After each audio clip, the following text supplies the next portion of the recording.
everyone, my name is Dr. Donnie and welcome to FluterTuber. Let's get started.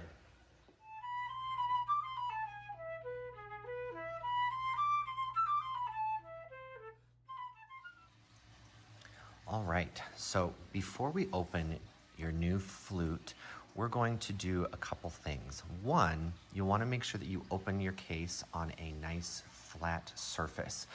Two, you want to make sure that your hands are nice and clean. So you'll want to wash them with warm water and soap, and this will prevent the oils from your fingers getting onto the flute itself. Lastly, you'll want to take off any rings that you may have. I have this one ring over here, so I'm going to take this off. Rings will scratch your flute, and that's not good. So I'm going to go ahead and take off the soft case to reveal the hard case inside. Now, before you open the case, you want to make sure that you open the case the correct way. If you open it upside down, the contents of the flute will spill out, and that's not good. So you'll notice here that I have two clasps, and most flutes have these two on, one on the right side and one on the left. And I actually have a couple of flutes over here to show you the different styles. Here is an older flute that I have, very similar to the one I have here.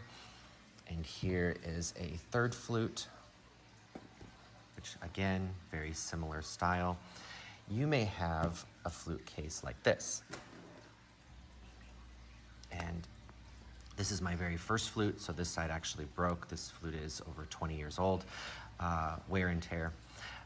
This one actually is a big flip clasp. You may have this one. And you notice if your flute's like this, you'll want to open it upward so as the flute, this is the correct way. So when you open the case, you'll actually open by pressing the clasps outward. So I'm going to do that right now.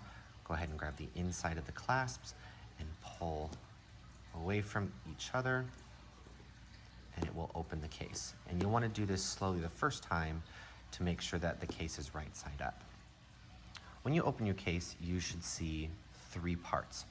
You have here the head joint, the body, and over here you should see the foot joint. We're going to go ahead and take out the head joint, the first piece of the flute. Very gently, we're going to lift it out. And you should see two parts to the head joint. The first is the lip plate. The lip plate is this oval piece right here, which is soldered to the tube of the head joint. And this will actually be placed on your lips. Your lips will go right here, and you'll move air across the opening here to create sound. The second piece is the crown. The crown is on this this end of the head joint, and this is a piece you do not want to mess with. This actually helps create a seal on this end of the tube so that all of the air moves out of the flute this way into the body. I'm going to open the crown for you now to kind of ease your curiosity, but just know that you don't want to mess with this. This piece should only be messed with either by your teacher or by a professional. So I'm going to go ahead and unscrew this. Here you'll see the crown.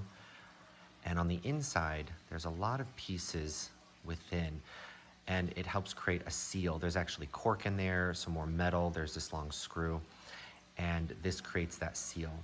So we don't want to mess with this. Now, when you're sitting in class or at home, it's important that you don't mess with this piece. Sometimes students I've seen in class, they will continuously screw and screw and screw. And what that does is it actually pulls that flat metal piece on the inside. If you look down the tube of your head joint, you should see that metal disc that's on the far end. Now what happens is as you turn this screw, it will pull that piece closer and closer to this side of the head joint.